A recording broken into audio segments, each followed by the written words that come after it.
le monde, bienvenue pour un nouveau tutoriel. Aujourd'hui, on va réaliser ensemble un bol pastèque, comme celui-ci. Donc je vais vous faire la présentation sur cette pièce, mais après vous pourrez le décliner à l'infini sur d'autres formes. Ici on a la méga tasse, où on a un bol qu'on appelle bol coco. Vous pouvez le faire aussi sur plein d'autres céramiques. Mais je vais faire le bol ici, c'est un bol qu'on appelle bol muesli au Céramique Café. Et vous avez le coffret qui est disponible directement sur le e-shop avec cette forme-là, les peintures pour réaliser cette pièce et le matériel. C'est parti! Alors pour commencer la pastèque, on peut commencer par l'extérieur ou l'intérieur, peu importe. Moi, je vais commencer par l'intérieur, vraiment au hasard. Donc l'intérieur, c'est un rose corail. Ça donne ça, ça fonce évidemment à la cuisson. Vous pouvez aussi le faire avec du rouge si vous voulez une couleur qui est plus flashy. Hop. Alors, les couleurs elles s'appliquent en 3 couches. Du coup, on va commencer par appliquer une première couche, on va laisser sécher, une deuxième couche, on va laisser sécher et on va appliquer la dernière. Donc vous pouvez y aller généreusement pour cette première couche. La peinture elle est très vite absorbée dans la céramique, donc vous pouvez vraiment y aller généreusement.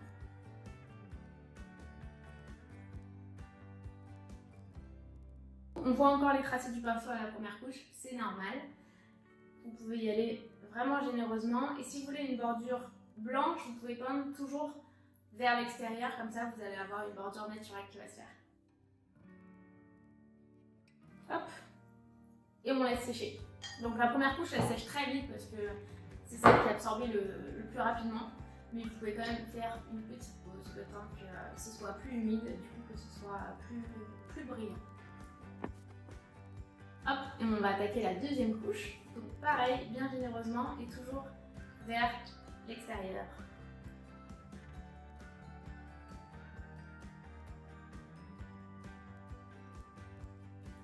Hop, on va laisser sécher cette deuxième couche, donc ça devient rose comme ça, après l'émaillage et après la cuisson.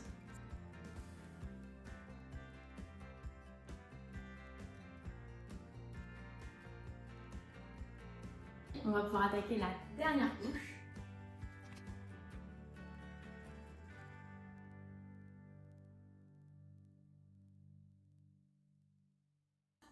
Et voilà, on a une dernière couche qui a été appliquée et là on va bien laisser sécher. Mais pour le coup, on va pouvoir faire l'extérieur en attendant que l'intérieur sèche. C'est parti pour l'extérieur de notre pastèque. Donc sur notre bol modèle, on a utilisé du verre pomme en base. Donc je vais reprendre le même verre, mais vous pouvez choisir un autre verre si vous voulez de votre côté.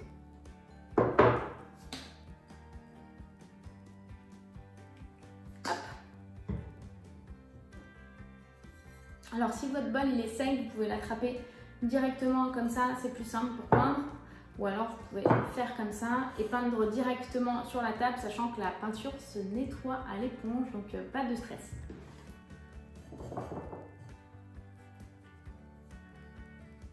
Pareil, si vous voulez une bordure qui soit bien nette naturellement, vous pouvez peindre toujours vers l'extérieur, donc pas comme ça parce que c'est là où ça va déborder, mais vraiment toujours comme ça, vous allez garder une délimitation qui est blanche.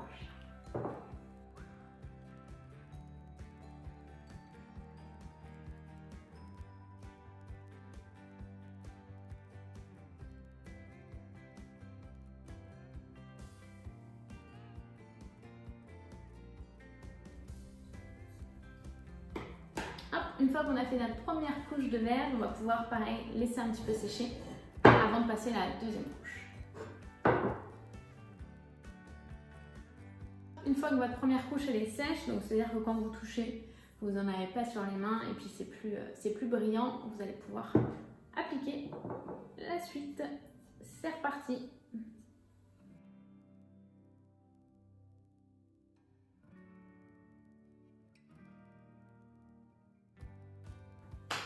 Une fois que vous avez fait votre deuxième couche, pareil, il faut patienter un petit peu plus que la première parce qu'elle est un petit peu plus longue à sécher, mais c'est à peu près 3-4 minutes à chaque fois.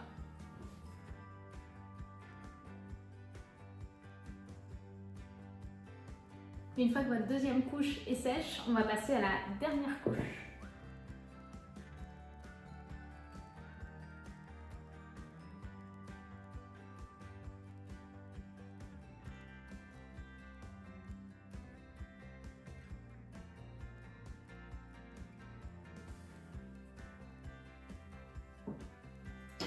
Et voilà, une fois que votre troisième couche est passée, vous pouvez bien laisser sécher 3-4 minutes encore une fois et on va passer à la suite.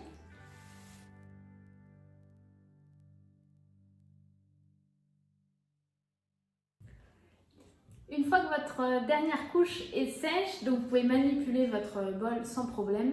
La couleur elle s'est éclaircie, c'est normal, ça veut dire qu'elle a bien séché. On va pouvoir passer à la suite. Donc cette fois-ci, on va faire les tracés en verre. Donc là, il y en a 4 sur ce bol-là, mais vous pouvez aussi en faire plus si vous voulez. Donc là, il y en a 5. À vous de voir. Vous pouvez faire des petits repères au crin papier. Le crin papier disparaît à la cuisson, donc n'hésitez pas à l'utiliser. Alors moi, je vais en faire 5 pour cette fois. Tac, donc je les répartis un petit peu de façon régulière sur le bol.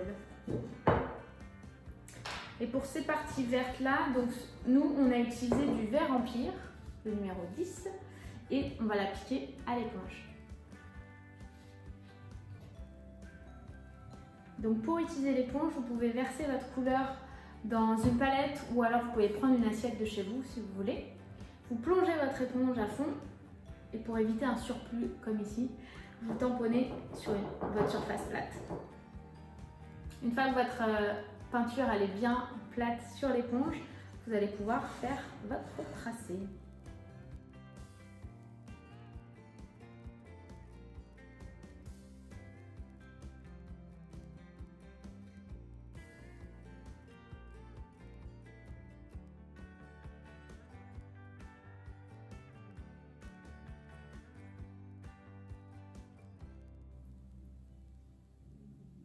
Hop, voilà, je l'ai fait. J'ai essayé de faire régulier, c'est pas hyper régulier, mais bon, pastèque n'est jamais nickel, hein. Ça ira très bien.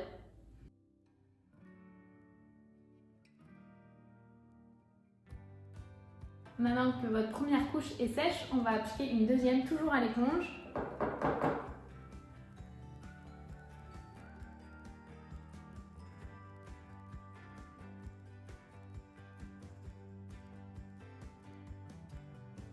Une fois que vous avez fini votre dernière couche à l'éponge, vous pouvez laisser sécher et du coup vous pouvez le poser sur la table. Et le temps que l'extérieur sèche, on va pouvoir faire nos petits pépins à l'intérieur qui sont noirs.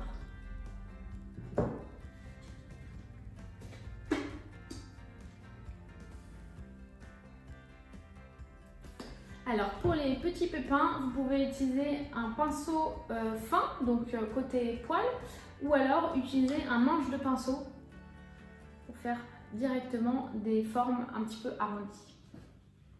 Donc vous plongez votre pinceau dans le noir et vous allez pouvoir faire des petits pépins en tirant un petit peu la peinture.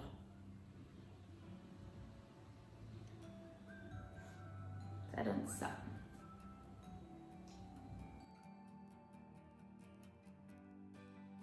Donc normalement ça fait un petit pâté qui est assez épais et où vous n'aurez pas besoin de passer plusieurs couches.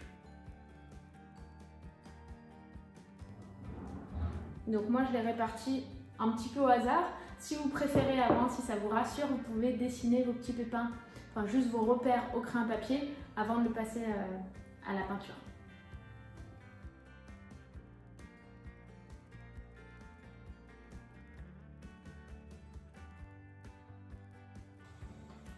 Voilà, j'ai fait quelques pépins. Vous pouvez en mettre plus ou moins en fonction de vos goûts.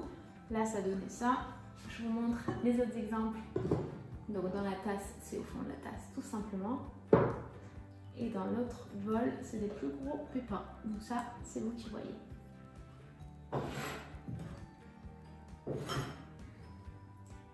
Donc là, on a fait notre intérieur, notre extérieur. Comme je vous disais au début, si vous peignez toujours dans ce sens-là, au niveau du rose et du vert, vous avez une bordure blanche qui est naturelle. Ça peut aussi être sympa pour votre pastèque de laisser cette bordure blanche. C'est ce qui a été fait sur les pièces qui sont là.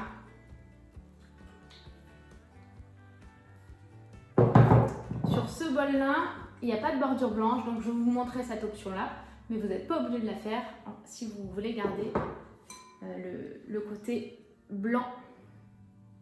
Donc pour la bordure, on va réutiliser notre éponge, mais côté propre, et on va appliquer du rose corail comme l'intérieur.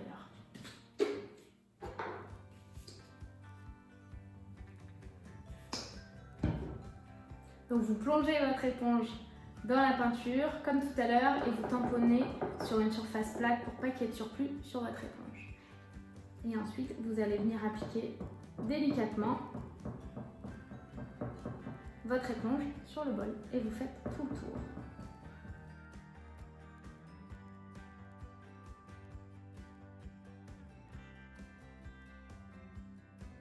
Hop, une première couche. Donc il faudra aussi faire 3 couches si vous voulez que le rose soit aussi foncé à l'intérieur que sur la bordure. Donc on va laisser un petit peu sécher. Mais en tous les cas, ça prend forme. C'est la dernière étape, la bordure. Et ensuite, on aura fini notre pastèque.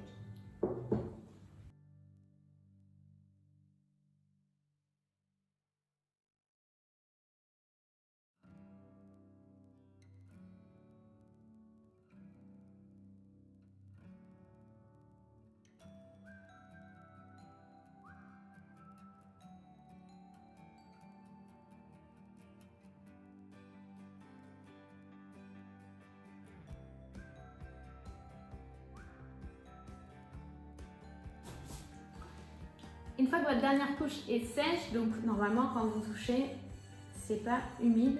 Donc du coup, vous allez pouvoir le retourner. Étape très importante s'il vous plaît, signez vos céramiques, particulièrement les pastèques parce qu'on en a beaucoup aux céramiques café. Donc après pour les retrouver, ça peut être un peu compliqué.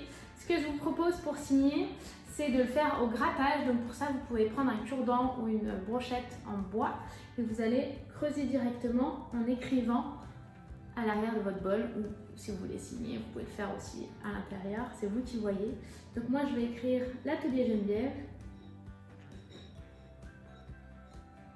Donc vous gravez en fait et ça va enlever la peinture et ça va apparaître après la cuisson bien blanc.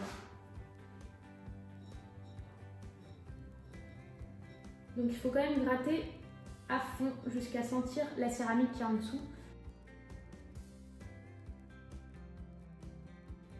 Donc pareil, si ça vous rassure, vous pouvez aussi le faire au crin papier avant de creuser. Vous pouvez dépoussiérer avec un petit pinceau sec ou alors vous pouvez souffler.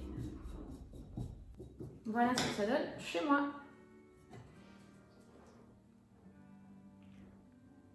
Et voilà, la céramique est finie. On a une jolie pastèque qui est encore pastel, mais après l'émaillage et la cuisson, ça deviendra comme ça. Donc là, vous n'avez plus qu'à ramener votre céramique à l'atelier ou alors à un céramiste qui est près de chez vous pour procéder à l'émaillage. Donc c'est le vernis transparent qui est appliqué dessus. Et une cuisson, ça passe à 1000 degrés, ça reste à peu près 24 heures dans le four pour que ça ressorte comme ça directement brillant et résistant à l'eau. Vous pouvez après boire et manger dedans. Ça passe aussi au lave-vaisselle si vous avez la chance d'en avoir un.